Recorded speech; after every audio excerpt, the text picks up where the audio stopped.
there, my name's Katie, and I'm going to show and talk you through some lower extremity exercises today to help you improve your strength following a stroke. Before we start, please consider consulting your physician to make sure exercise is safe for you. After a stroke occurs, it's common for people to have one-sided symptoms, such as less leg strength on one side. This can affect your ability to walk, maintain your balance, and do the things you enjoy doing. It's important to stay active and incorporate some strength activities into your normal routine to help you improve your mobility. So let's get to the exercises. You will need a chair or counter for support, such as a kitchen counter or study table. Please wear shoes to avoid slips, and consider having a family member present with you for supervision and to join in for the fun.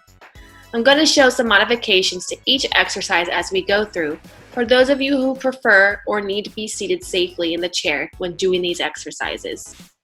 Please feel free to pause the video now so you can set up your space to do the exercises. When you are ready, press play to start the exercises. So the first exercise is called standing marches. So I'm going to grab my chair and I'm going to stand behind it with both my hands on the support surface. For you, it could be the chair or a kitchen counter.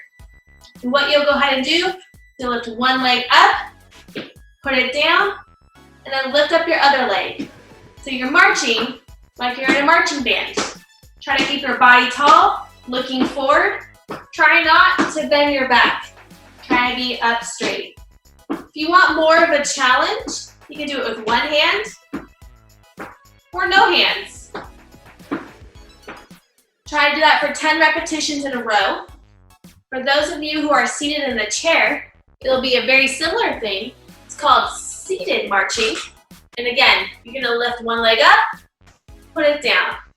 One leg up, put it down. And march 10 times in a row. This exercise is helpful for strengthening our hip flexors, which lift up and advance our legs forward when we're walking. Our next exercise is called standing side kicks. So for this one, you're going to stand behind your chair or behind the kitchen surface. Hold on with both hands facing forward. You're going to kick one leg out to the side and then lower it back down. Kick one leg out to the side and lower it back down. You're going to repeat that 10 times in a row. Try not to let your body move like this. So body up tall. If you want a little bit more of a challenge, you can have your leg out for 3 seconds and lower it. For 3 seconds and then lower it. For those of you who are in the chair, it'll be very similar. We call these seated clamshells.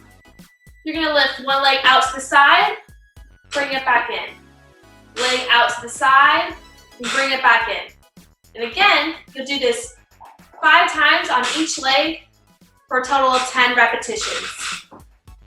So this exercise is helpful for strengthening your glute muscles that help you stay steady when we walk. The third exercise is called standing heel raises. So again, you will be standing at your support surface with both hands on, and you're gonna go onto the top of your toes as high as you can, and then slowly lower back down. And you're gonna repeat this 10 times in a row.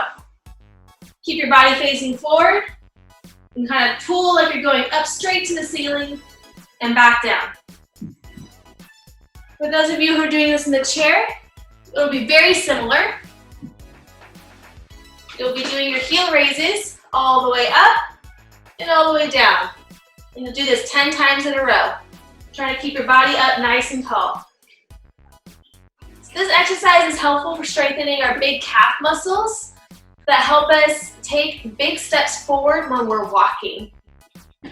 Our final exercise is called a sit to stand exercise. For this one, you'll cross your arms on your chest. You'll stand up and sit down nice and slow. When you're doing this, try not to flop back down into the chair.